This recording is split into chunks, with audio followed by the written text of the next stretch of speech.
Hey everybody, how's it going today? Paul here, Razorback Piper Guy. I mentioned in our last video that I was going to be introducing you to somebody new. And so my guest, I don't know if I can really call him a guest because you're going to be seeing a lot of him hopefully. But this is my nephew Chris, and he has been smoking cigars for a while. We've enjoyed quite a few of those together over the last 5 or 6 years, and I'm trying to get him into pipes and more. And he has... He's dabbled a little bit, but only since about Christmas has he been smoking them with any regularity. So welcome to the channel, Chris. Like I said, hopefully you'll be seeing quite a bit of him in the future. So the pipe smoking thing, man, how's it going so far? Man, it's been real interesting. It's a lot different than cigars. There's a lot more stuff out there that you can dabble into. With cigars, you know, I like Maduros, so I like more of a stronger cigar. And with the pipe smoking, I mean, there's a lot of milder stuff. There's a lot of spicier stuff, and it's been really fun. Yeah, a lot of combinations, a lot of different types of tobaccos, and not only types, but blending them together to create certain flavors. Absolutely. I agree. I find pipes more interesting than cigars as well. So Christmas, I guess, was when you got your first new pipe. Yeah. As a Christmas gift. Right. And I guess it took an uptick then? Yeah, it did. So I got online and started looking at some more pipes, and then, you know, at our local shop and stuff, they got pipes on display, and I don't know if it's a good idea if I get into pipe smoking, because I mean, there's some really cool shapes out there. A lot of people put a lot of work and thought into these pipes, and yeah, it's going to be fun spending a lot of money on it. Chris is about to learn what the term pipe acquisition disorder means. We all get it from time to time. I've been smoking a pipe about 10 years now, and I have over 40, I believe. Yeah, quite the collection so far. You know, some cheaper stuff, some decent stuff, a pretty wide variety. But yeah, this guy doesn't do anything halfway, so I expect... I told you, they were over the other day, and I pointed at my pipe racks and told his wife, this is what your house is about to look like before too long. So we've been going for 2 months. Do you have any, like, favorite blends, favorite tobacco types? What are you thinking so far? Man, you know, I started out with the aromatics, like everybody does, I assume. Most, yeah. And we started dabbling into the Virginias and stuff. You know, we tried that red and black back. McClellan, red and black. Yeah. Starting him off right. Yeah, and that was, I mean, it was really cool how those, like, combined. Like, right. And it was, it's a lot different than aromatics. I think it's the route that I want to go with the pipe smoking journey and everything, and yeah. Now, one thing that I know, I know that you like because I sent a tin home with you. And I think we have something in common here. When I first started smoking a pipe, I went to a drugstore. I didn't know if I was going to like it or not. So I didn't want to, you know, drop a ton of money on something if I wasn't going to like it. So I went to Walgreens. I bought a corncob pipe, and I bought a little tub of this cherry flavored aromatic. And it was wet to the touch. I mean, you could have took it all out and made it into a ball. It was so sticky. Right. And I hated it. And I almost gave up on pipe smoking. And then I tried Orlick Golden Sliced. And the angels sang and the heavens parted and everything was right with the world. And I believe that was one of the tobaccos that, and obviously experiencing that for myself, I wanted you to smoke it too, and I believe you enjoyed it as much as I did. Yeah, man, I still have that tint. Well, now I've got it in a mason jar, so it savors better. But yeah, you know, before I get my day started every day, I like to wake up, fix a cup of coffee, and go sit out on the porch and fire up a bowl of that. And it's, you know, it's one of those things like we talked about. It's not overpoweringly strong, you know, and it's just, it's a really good smoke. I like it a lot. And yeah, I mean, and Orlick Golden Slice is perfect for that. If you haven't smoked it before, it's one of those, it's on the milder side. It's not a flavor bomb. It's not going to punch you in the face with flavor. It's one that you sit and you sip slow and you contemplate. And it tastes good. You get those grassy, hay-like Virginia notes that everybody talks about. Orlick Golden Slice is a perfect example of those. And yeah, I agree. First thing in the morning with a cup of coffee, it's pretty awesome. Absolutely. So Virginia's is where you've been mostly. Right. So one of the fun things about getting started in pipe smoking is all the blends, just trying so many different things and seeing. Yeah, sometimes you'll like it and sometimes you don't, but you learn something. You learn about flavor combinations. I know you've had a little bit of experience with Latakia. Now, I probably did him wrong on this. I didn't have him wade into the shallow end. I made him jump off the deep end, and we fired up some nightcap the other night. Well, it's Peterson now, but this was an old. I've had this in a jar for 6 or 8 years. It's actually Dunhill stuff. Gotcha. But yeah, that when we mentioned Orlick Golden Slice being mild and mellow, that is exactly not nightcap. No, definitely not. And that's the one that kind of bit me, isn't it? No, there was the Louisiana Red, I believe. Yeah, that's it. So we had some Hearth and Home Louisiana Red. Fantastic tasting tobacco. It tastes great, but it gives me tongue bite. And I believe Chris had the same experience when he smoked it. He liked it for about a third of the bowl, and then he couldn't feel his tongue. So, but yeah, so he's gotten started in a few things and different blends of tobaccos. Old Dark Fired, HH Old Dark Fired. He smoked a little bit of that. Another one of the stronger ones. Right. Yeah. And we were talking actually before we started the video. A lot of people do this, and we suggest that you do too.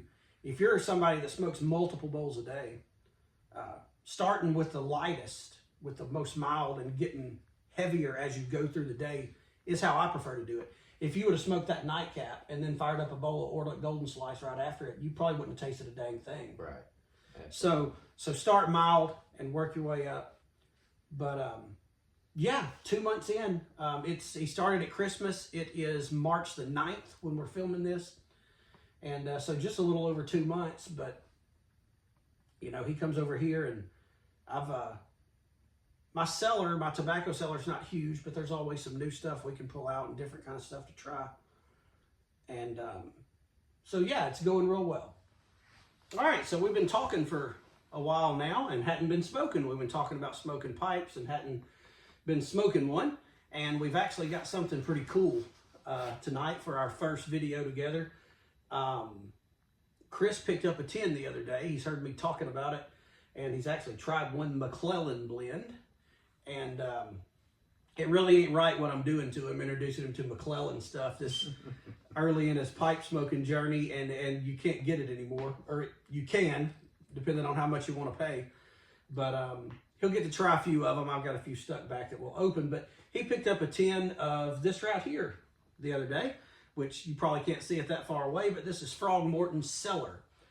And if you've never had it before, it is an English blend. It's got a little Latakia in it.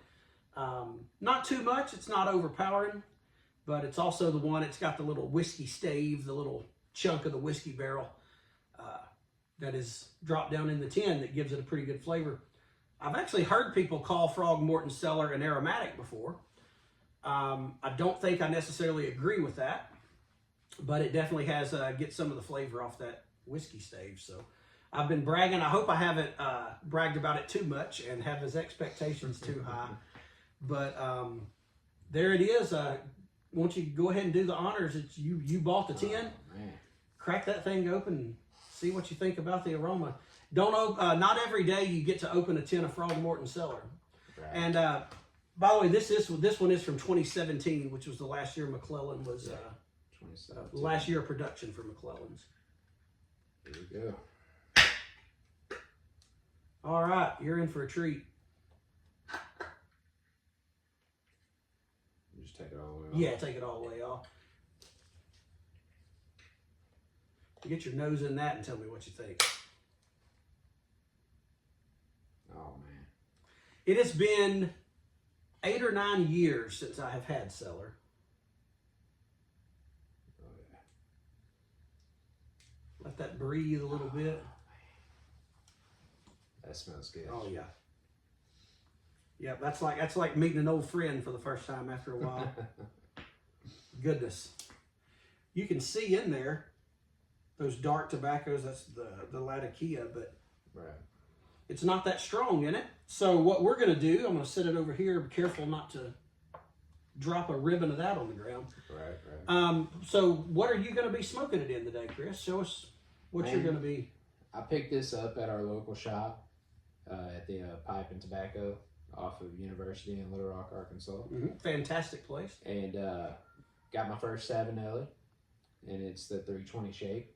320 classic. Yes, sir. And it's got like a really cool, like, you probably can't see it there, but we can probably put a picture of it on there. But it's the blue and brown stem. It's got a real thick bowl on it. It's pretty beefy sweet. pipe for sure. For sure. And I've smoked a couple bowls out of it now. It smokes really well, and it feels good in the hand. I don't know if it's much of a clincher, but probably not. But you mentioned it smokes really well. I think I have 8 Savinellis, maybe 9. And there's not a single one of them that's not a fantastic smoking pipe. Now, your first pipe that you got at Christmas, what was it? Yeah, it was a Peterson, and what was the shape on that? I'm not sure the number on it, but it's basically a bent billiard. Right. Which you'll probably see eventually. Oh, absolutely. On the channel. So first 2 pipes, or first 2 new pipes. First one was a Peterson, and now he's got a Savinelli. And yeah, I have both. I have Petersons and Savinellis. I probably lean towards the Savinellis. Yeah. But I will be smoking one, not quite as impressive, but it is a Savinelli billiard. The shape on this one is a 114 KS. So what we're going to do is we're going to pack a bowl of this. We're going to get it going, and then we'll come back and talk to you in a few minutes and tell you what we think about it. We've got these packed with the Frog Morton Cellar. We've probably smoked, I don't know. It's been a few minutes. We probably smoked a quarter of the bowl. So, Chris, did I oversell it? What do you think about Frog Morton Cellar? Man, honestly, it's really different than anything I've ever tried so far. I think it's by far the best that I've ever smoked out of a pipe. It's very mild. Mm-hmm. Not a punch you in the face blend. Right. But you still get that smoky flavor and everything. It kind of has like a sweet hint to it a little bit. And it's just really, really enjoyable. Very much so. And what I like about it, and it's got a little bit of, I don't want to use this term too loosely, added flavoring from that cube of wood from the whiskey barrel that they have in it. Right. So you pick up the flavor off of it, but it's not like an aromatic where they just take the tobacco and spray it down with this goopy, sticky chemical. It all comes from that wood stave, so it still, it behaves really well in your pipe. It burns really well. It packs really well. One thing we were talking about, when you open a tin of this and smell it, you smell the Latakia, you smell the whiskey. This is a tobacco that tastes exactly like it smells, I think. Oh, absolutely. That's one thing, I was telling you, I was like, I couldn't really wrap my head around it. I was like, am I really smelling what I'm tasting? And with the other stronger tobaccos that we've tried, you can't really smell it while you're smoking it. I mean, you taste it, no doubt. Yeah, you don't get the room note all the time when you're the one smoking it. Right. But when you stick your nose in this tin and get a whiff of it, that's exactly what it tastes like when you open it up. And I am not, even though I've been doing this for several years, I'm not the best at picking out particular, I hear people reviewing tobaccos, pipe tobaccos or cigars, and they'll mention things that they're tasting. I had a conversation with a guy at our local shop the other day along these same lines. But they'll talk about leather, tasting leather and all this stuff. And I have never, and he was saying, I have never tasted leather. And I think I can agree. Right. So I'm not good at picking out these notes. I can tell you the obvious things. I mean, you can definitely tell, the grass notes in certain tobaccos, and and the hay notes and stuff. Sure, like you that. get a bright Virginia, yeah. Yeah, I mean, with smoking cigars and then go into a pipe, you know, you smoke a cigar, you can get a leather note to that. You can get a peppery note, which I've noticed in pipe tobacco, you get that peppery note. Sure, you get something with perique in it, you get Right. that peppery taste. Right. Yeah, I don't know that I've ever tasted leather in a pipe tobacco. That might be more of a cigar thing. But yeah, I'm not always good at picking out those things. But this, you know, you can taste the latakia that's in it, that smoky note that you get. You get a little sweetness from that whiskey, that wooden block from the whiskey barrel in it. You get that sweetness from it. And you can smell that sweetness in the room note as well. Oh, absolutely. There's times when I think that I can pick up the Virginias in it. Maybe not every puff, but there are times I do think I notice it.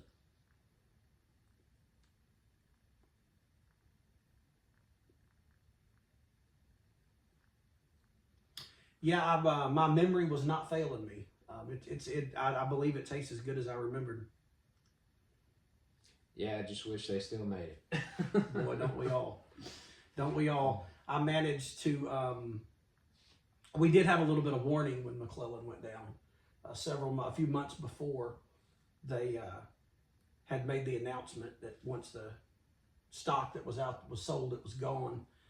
And I, as well as some other people I know, that McClellans were our favorites. You know, we stockpiled all that we could afford to buy at the time. And thankfully I don't have a huge stash.